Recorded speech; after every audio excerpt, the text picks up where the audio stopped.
Tarstone Grandmasters for the European region. We got second match coming underway. Viper versus Silvername. I'm Matt Admirable, and I'm joined by Darroch Brown. And Darroch, Silvername has got to have something turn around. He is not at a pretty record here in Grandmasters so far. Yeah, it's not looking good for him, and it's been a bit of a weird road for a lot of the players who are at the lowest scoreline, because we felt personally that players like Swids, while they may have been a little bit predictable, overall they've just kind of got a little bit unlucky, to be perfectly honest, in their games. Silvername, however, he has a clear strategy set out with bringing Mech Hunter 2 weeks in a row now, or is it even his third week of bringing Mech Hunter? Either way, he's got a clear strategy. I don't know if I necessarily agree with it. This deck is just looking weak. It is the only deck, I believe, that has been brought multiple times in Grandmasters that has not won a series so far. Something's missing. Something is definitely missing. That's what I feel like when I play with and against this deck, is either they get these insane draws where they blow me out of the water and I go, wow, that was lucky. They did have a lot of good cards in a row. Yeah. Or I play it myself and I go, wow, something's missing. And honestly, I don't know what. You know, the deck is built, I think, quite cleverly. You use Galvanize or discount your mechs. You then attach your mechs onto anything that survives on board. And if your opponent wants to eliminate your board, they're taking chip damage in the meantime. Like, that's the idea behind the deck. What I've noticed, though, is that this deck doesn't have kill command. It doesn't really have strong reach potential. It's basically got a Leroy and then magnetic effects. If you just simply eliminate all the minions from this deck, it really struggles. And while it comes to the cost, it's definitely not a cost that's big enough to justify foregoing, I think. Yeah, I think I agree with you there. It's kind of a tale as old as Hearthstone, right? Where with these tribal synergy decks where you put in all the mechs, or all the Murlocs, or all the pirates, whatever it may be, you build them and either they're good enough or they're not good enough. It's kind of where you just have to figure out if they're good enough, and I think in this instance it's just not really powerful enough. I'll add the caveat that when it's good enough, wow, Mech Hunter is scary. It looks insane, but that doesn't happen often. Yes, I agree with that. And Viper's deck, you take a look here, I think Viper is one of the big responsibilities for why Hunter has been, quite popular. I feel like he's put a lot of effort into refining this. I feel like he's made a big push for this, bringing something similar to the World Championship as well. And, sort of by proxy, Viper is Bunny Hopper and Bunny Hopper is Viper.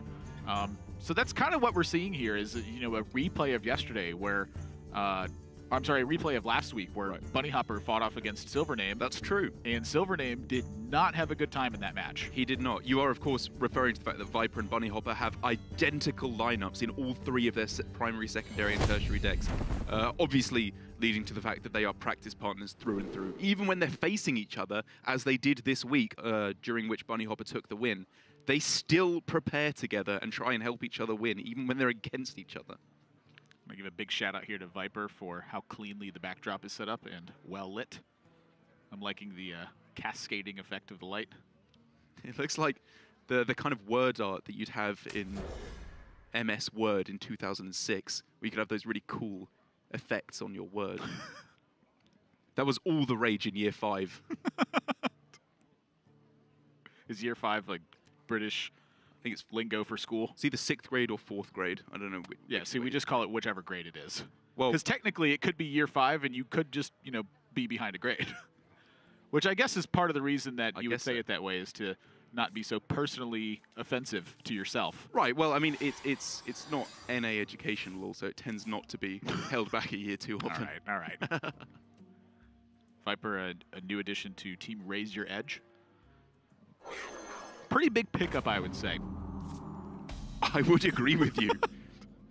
He had an insane year last year. Now, granted, Viper's start in Grandmasters, I think, has not been up to expectation.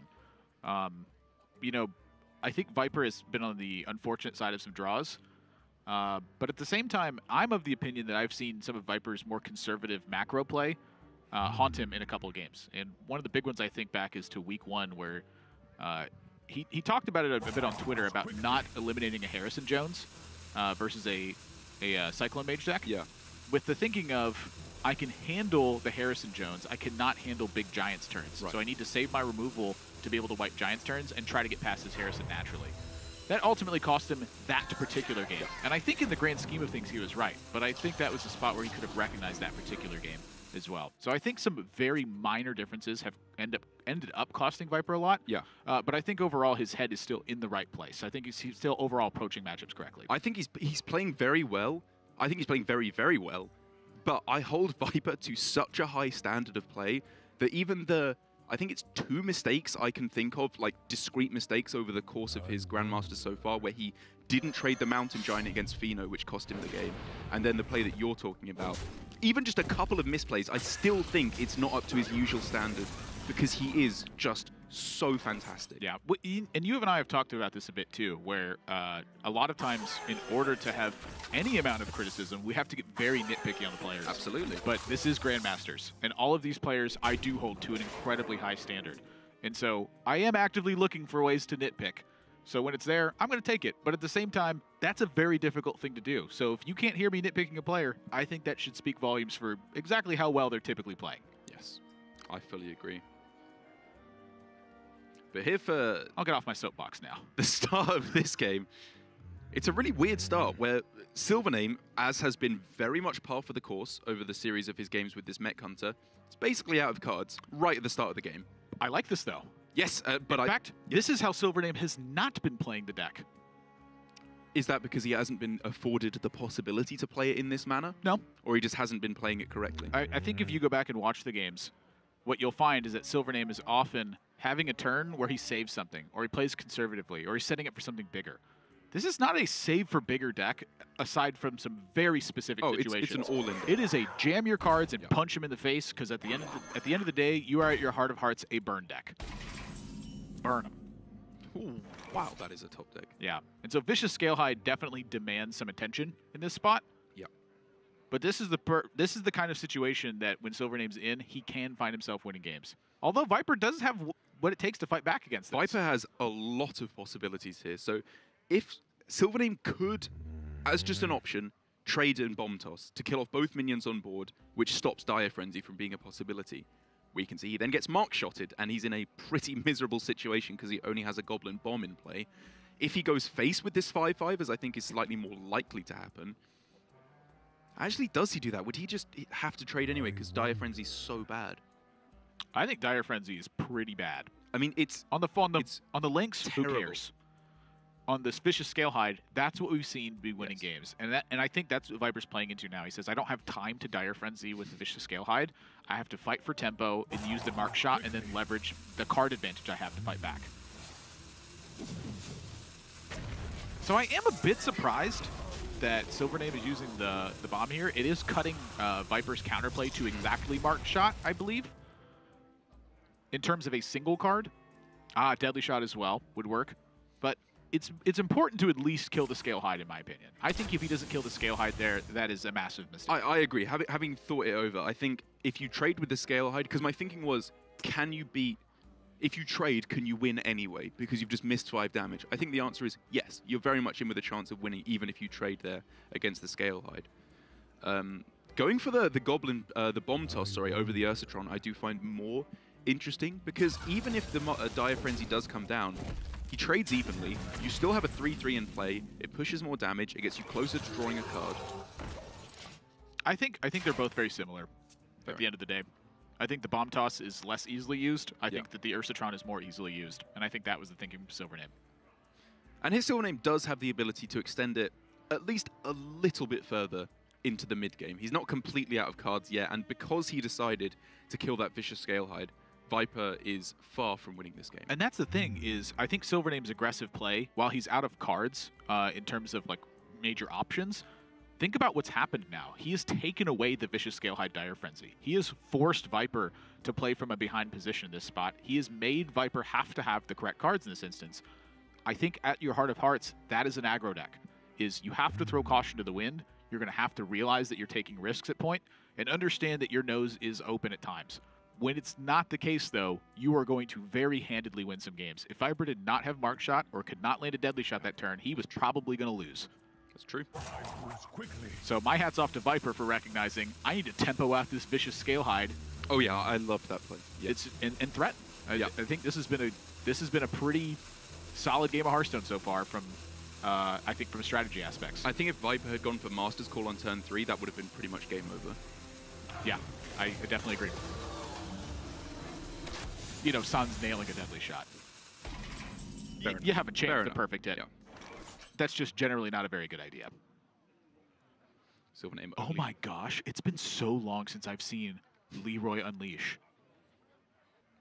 It's true. What a throwback. Do you remember when that cost 6 mana altogether? Well, I had forgotten. Thanks for reminding me of the terror that was Leroy unleash on 6 mana. By the way, you're dead. Man, Hunter was gross back in there. Was it? Yes. I mean, Unleash the Hounds has only been changed like 4 times.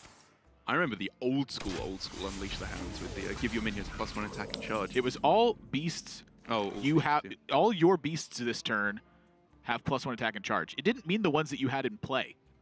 That's right. Yeah. So if you played beasts from your hand, They still gained charge. they would gain charge. They'd gain +1 attack. Yeah, that And the was old good. combo deck was literally like tracking and flares. Flare used to cost 1 mana, Yeah. and you would draw through your deck. And at the end, you would literally just play 2 Unleash the Hounds. You'd play Starving Buzzard, which was 2 mana at the Yeah. time, and it was a 2/2. And then you would just jam a bunch of Timberwolves on the board and kill them. The good old days, indeed. But for Viper, this is definitely looking like the golden era for him right now. Having found the already infamous Scalehide plus Dire Frenzy is putting him in a fantastic position.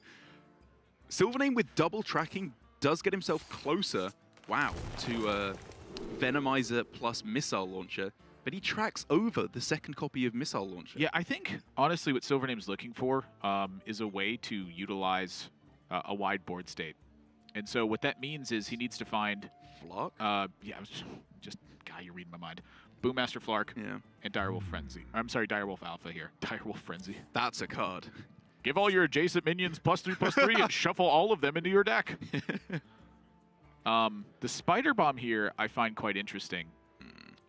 Where I think his plan is just to attach it to the Bomb Toss On because this that's turn.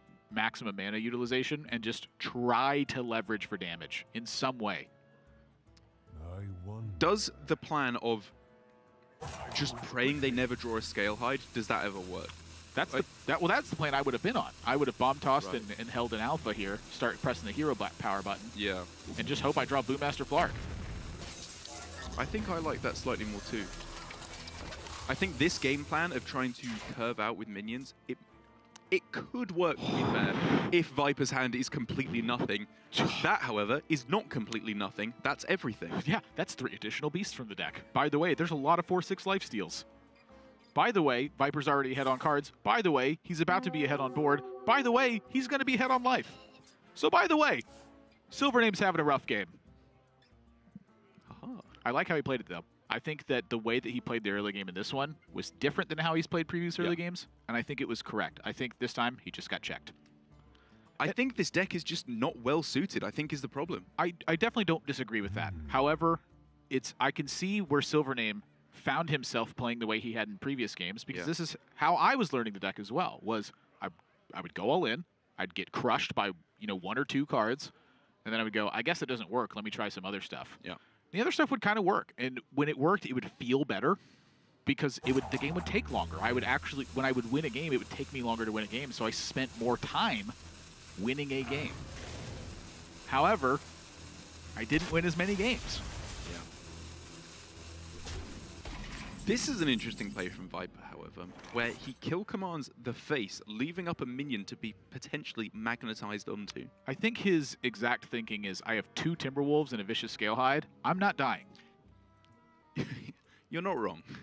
He's not dying anytime soon.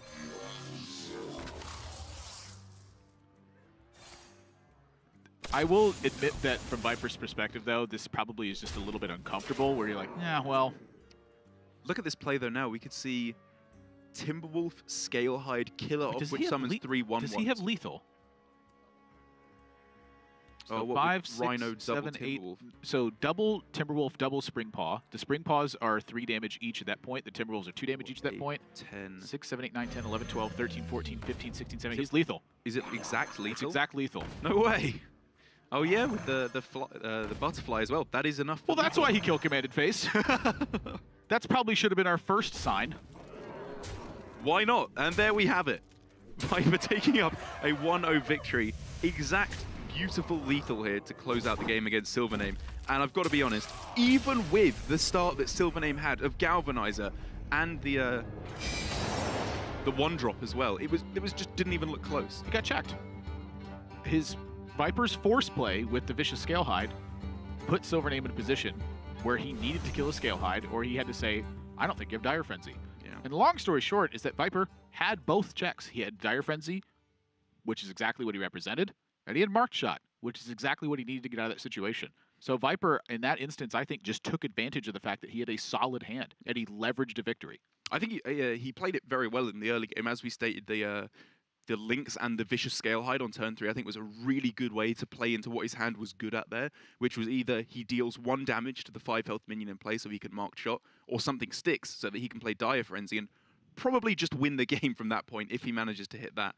And then in response, I think Silvername played around that as best as he could, but the answers were just there for Viper. Yeah, I think in my head, that game is a perfect example of what you need to do when you have a strong hand. You have to make plays that can close the game, and that's exactly what Viper did.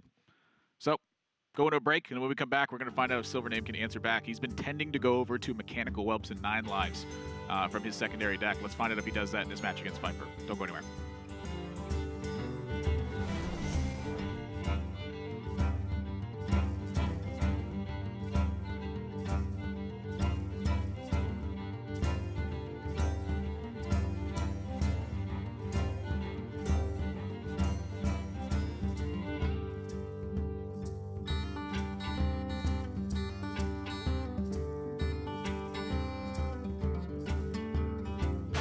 The cards see a heart that is stony, and a totem that's all kinda bony. This witch in such danger will soon be no stranger, 'cause she's gonna be our new crony. We welcome you into this room, and we promise your enemies doom. Just one more who's coming. The last one I summon is a fella who makes things go boom.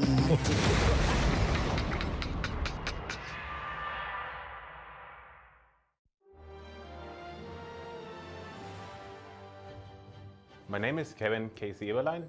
A Grandmaster means to me that the last year of 2018 was a success. After having so much tournament success and getting to Grandmasters by most of the time just gaining points, gathering points and just performing well in tournaments means that I did something right. My goal was to get to the highest level of competition, and Grandmaster is the highest level of competition, and I achieved it, so I'm super happy. What I'm really good is at playing of muscle memory. So at the start of any meta game, the first week, I figure out the best decks, but I play them pretty poorly. So I just keep playing them till I actually know everything. And this is just, preparation is key. I don't only like Hearthstone, I love it, it's my passion. My life, it changed a lot since I started playing Hearthstone. I used to be really, really shy. Really? Yes. And then after Thais, Crane talked to me, I just got a confidence boost. And from there I changed quite a lot. Try to be the best what I can get out of myself, and then I'm gonna be happy. Casey taking on Swids in our 4th match today.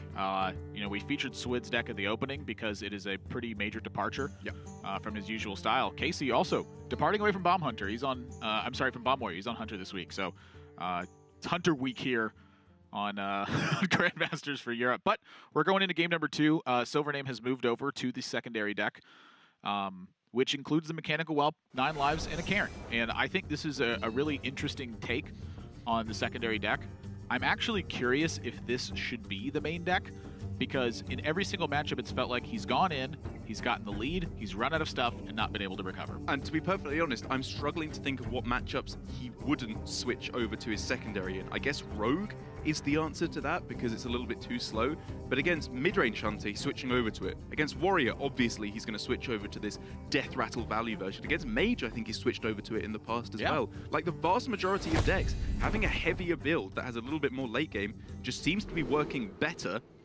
I say better, still not well enough in the majority of games, but it's something at least.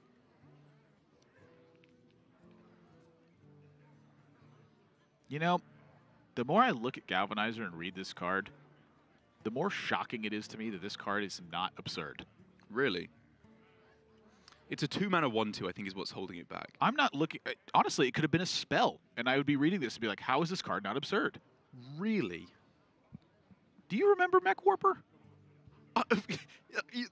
Those are apples and oranges. You Whoa, cannot whoa. compare Galvanizer and Mech Warper. See, I feel like they're Granny Smith apples, and then like, I don't know, some Pink good ladies. like a good apple afterwards. Like Yeah, Granny pink- Smith. a Granny pink Smith lady. is the Galvanizer. It's the bad apple. Right. Pink ladies are the best type of apple. Right. They're both apples. Right. But you know, whichever one's the better apple is the one you want to go with. Mech Warper's the better apple in this instance. Right. But it's still an apple.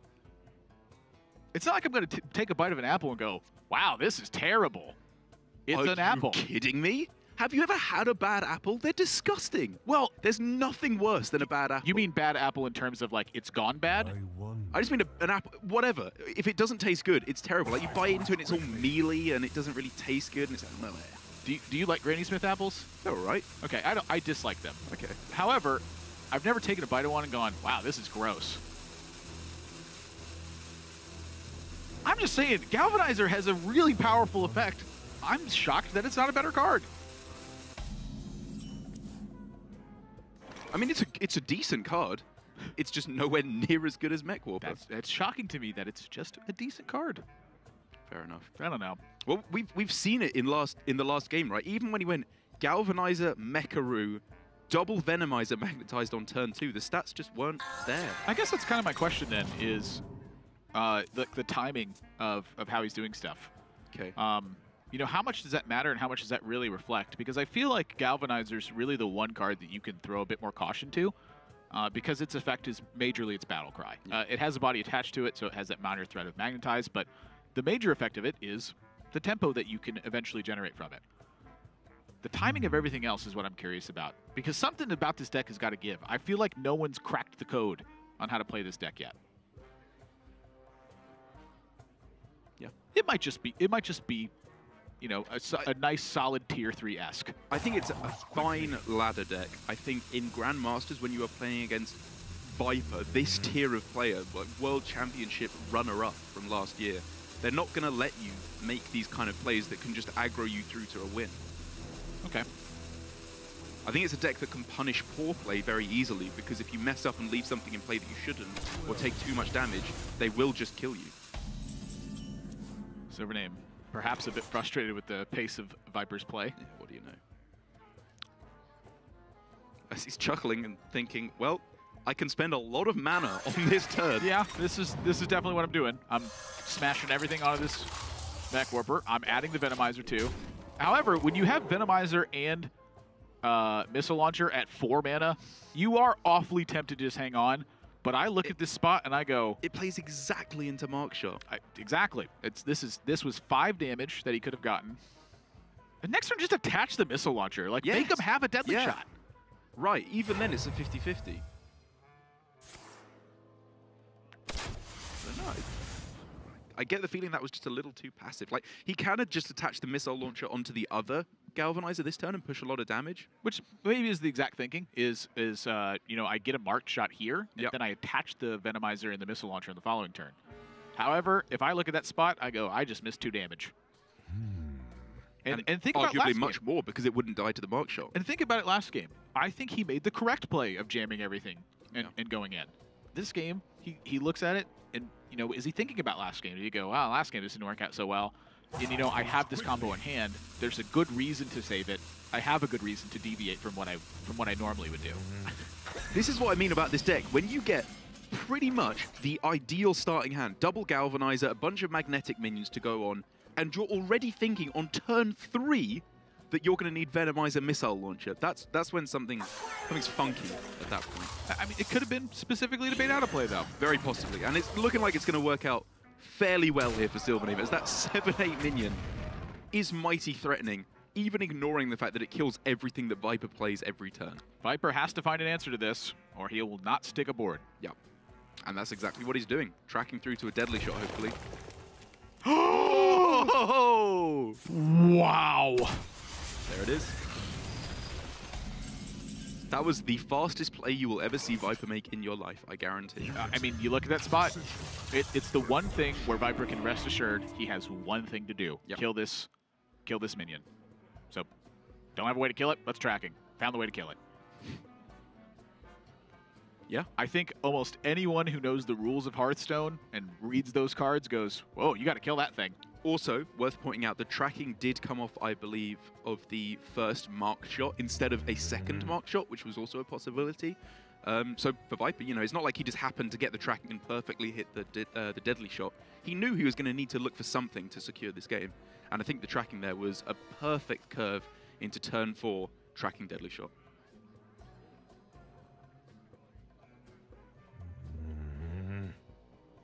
As for Silvername now, even as like the final punch is looking to be Boommaster Flark, there's a very good chance it's just not really good enough because the double Unleash the Hounds and the double Timberwolf as well for Viper is a very, very strong response to Flark. Yeah, I definitely think Silvername, he needs a big turn next turn.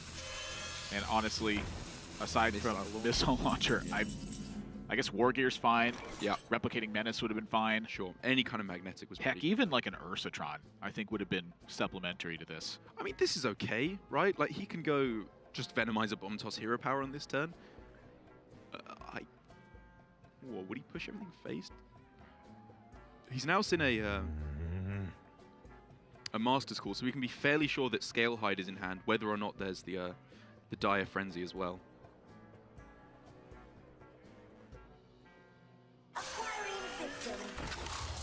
Yeah, he's thinking there's one way into this game. I don't disagree. Your opponent's got to get through the Ziliax first. You have a Flark to set in case you don't draw anything major.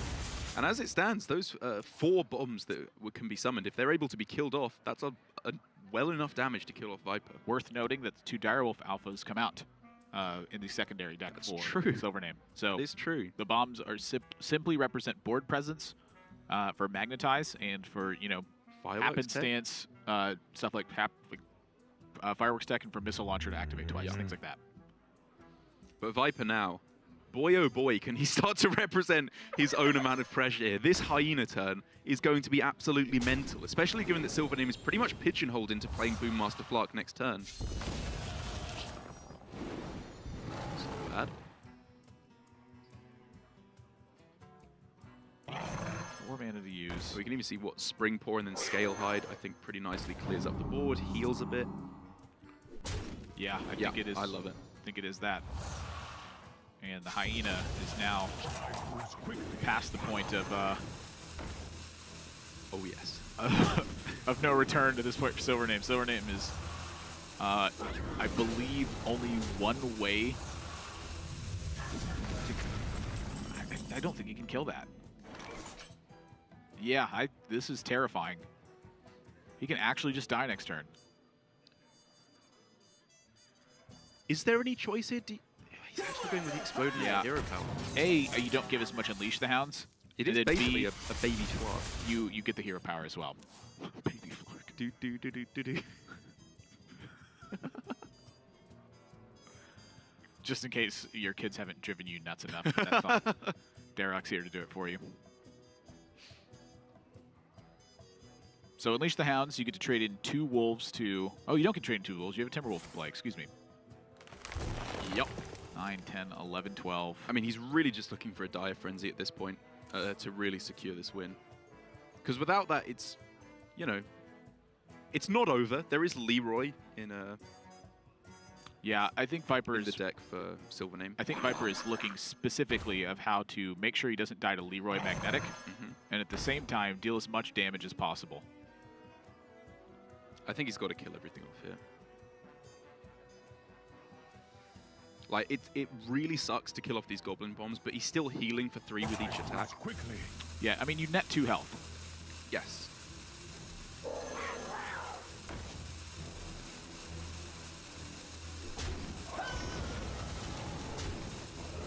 Yeah, this is pretty much the only way to go about it, I think. And I think that pretty much leaves Silvername dead in the water. Yeah, very, very easily lethal on the next turn for Viper. Silvername can get an Unleash the Hounds. Oh no, wait, he can't. He took it out.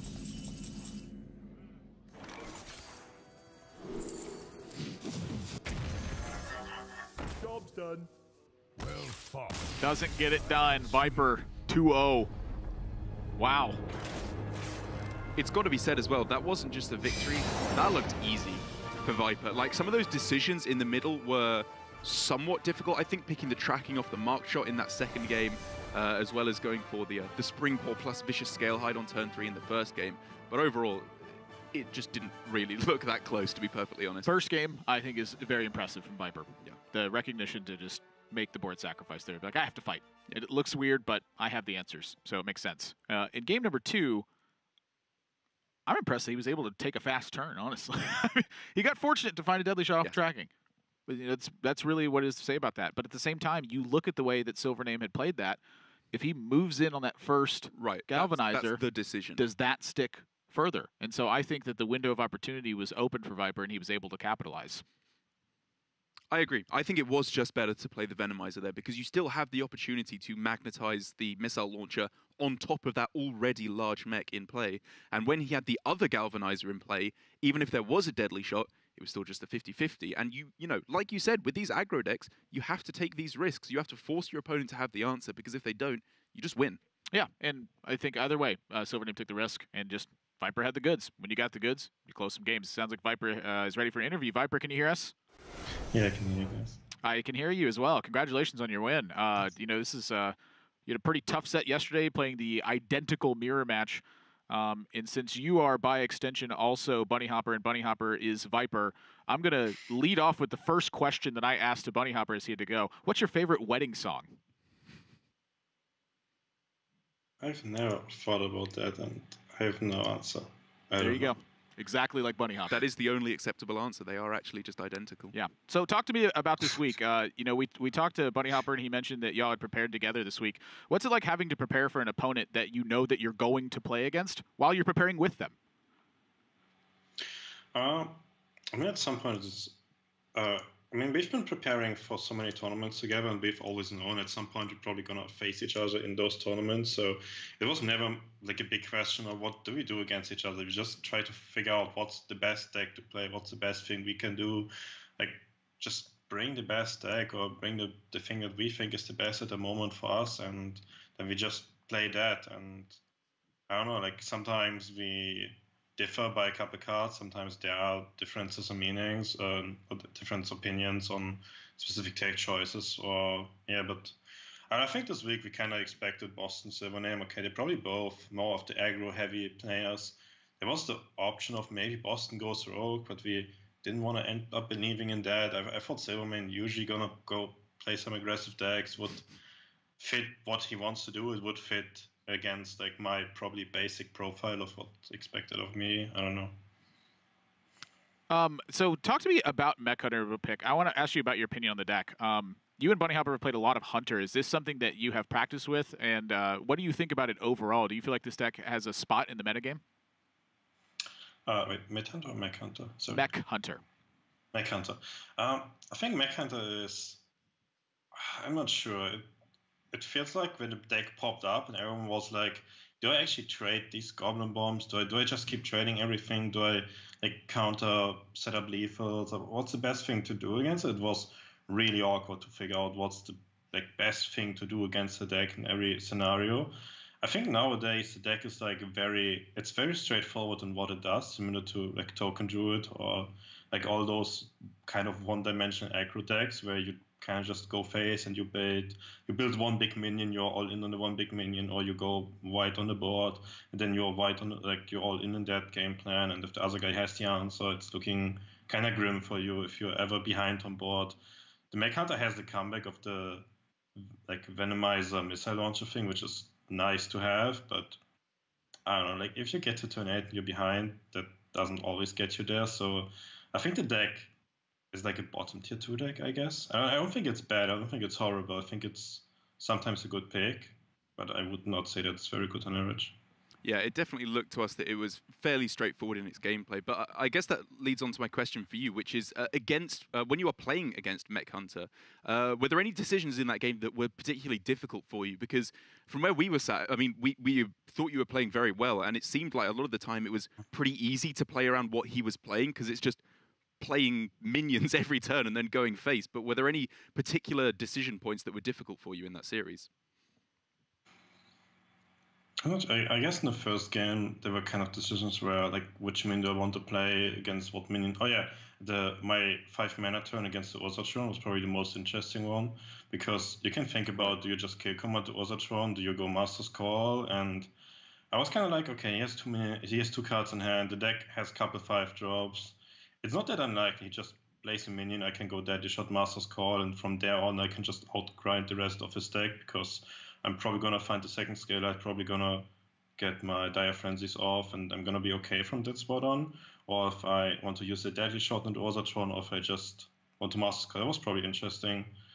I think the kill command was fine, because he's very likely to play just 1 minion at a time, but also just going Master's Call and being like, okay, well, if he magnetizes a big guy, I can just Deadly Shot it down, but it's awkward if I don't hit the scale out of the Master's Call then, and I might die to the charge mech stuff, so I think that was interesting. And maybe also first game, the turn before I had my Leafer setup was just, I don't know, do you really just go kill command hero power past there? Like, it looks kind of weird, but it's just, he doesn't have any counterplay to that anymore, because the Celiac is gone. It's just 2-turn lethal. I don't know, yeah. Yeah, we should have known when you kill Commanded Face to start counting. Right. And then you went to your turn, and I just looked at 2 Timberwolves, so I was like, I better start counting. That's probably what he's setting up. I want to look forward a little bit here. You recently signed with Raise Your Edge, and kind of looking at the Masters Tour event in Vegas is coming up. You're attending the Masters Tour, is that correct? Yeah, definitely. What do you anticipate is preparing for that event is going to be like? And what's been your experience with your team so far, and how do you think that's going to impact the Masters Tour for you? So far, I love my team. They're great. They're very supportive. They're like, if I have any questions, they like respond so fast and at any time. It's like, I'm not used to that. So I'm really, really happy about that. And preparing for the tournament, it's going to be very, very short term, because buffs are going to kick in about a little more than a week before the event. So it's going to be kind of stressful time. Then we have travel in between preparation. So you're probably just going to, I don't know, sit on the plane and then be like, okay, well, let's talk about some decks. Let's figure out something. So I think it's going to be interesting, especially because it's kind of short notice. And the buffs are looking great. Like, I think buffs are a nice thing, and I hope we can figure out something good. Is there a particular card that stands out to you? Last question. I think there are two of the buffed cards that I think are like insane. I think that 1-mana Christology is the best card ever to be printed in Hearthstone. I agree. And I think the Hunter card, the Necro Mechanic, the 5-mana 3/6, I think people should play that card at the moment in Death Rattle Hunter. And I think if it's a 4-mana card, it's going to be broken. So I'm looking forward to that card. All right, well, it's a bold call, and I like to hear it. I think Christology is going to be good too, as well. Viper, congratulations on your win here today, and looking forward to seeing you play next week. Necro Mechanic broken at 4 mana. I mean, I don't know, Kev.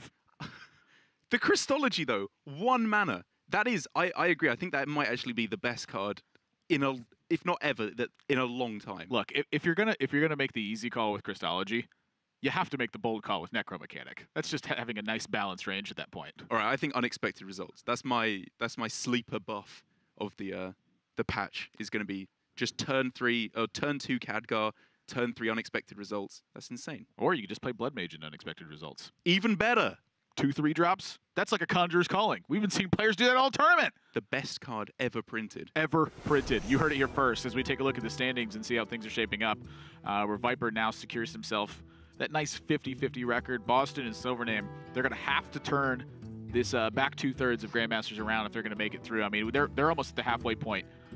So they have to get something rolling if they're going to make that playoff mark. You notice it's in the top 3 that you need to sit, where Fino stands on top. 10-1 in game score, 5-0 in match record. And now the best that Boston can finish is 11-5 with the rest of the matches that we have left to play in this double round robin. 9-5. Or 9-5. Yeah. Well, I mean, our producer told me 9-5 and then corrected himself to 11-5. And that was to make you look like a stupid idiot. And he succeeded. It wasn't just me. Thanks, guys. I feel great about myself now. But it's an interesting story for Boston and Silvername at the bottom of the pack there, because I think it's different routes to how they got there, where Silvername seems to be trying the same thing every week, which isn't working. quite clearly at the moment, with him now being, I believe, 0-4 this week in terms of games with the Mech Hunter. Boston is trying a lot of different stuff, but it's not really working for him. I don't know if it's his play isn't quite up to scratch, his techs in the deck aren't up to scratch, or there have been quite a few things that have not been going his way within the games. But something's got to change if he's going to have any chance at all of qualifying through to the playoffs. No doubt about it. And so that concludes our second match of the day, which means that we are approaching that halfway point, just like Grandmasters is in the season, which means it's our match of the day that's next. Orange taking on Jarla in this one. Our third match of day number 2 in week number 3 is coming up. Stay tuned.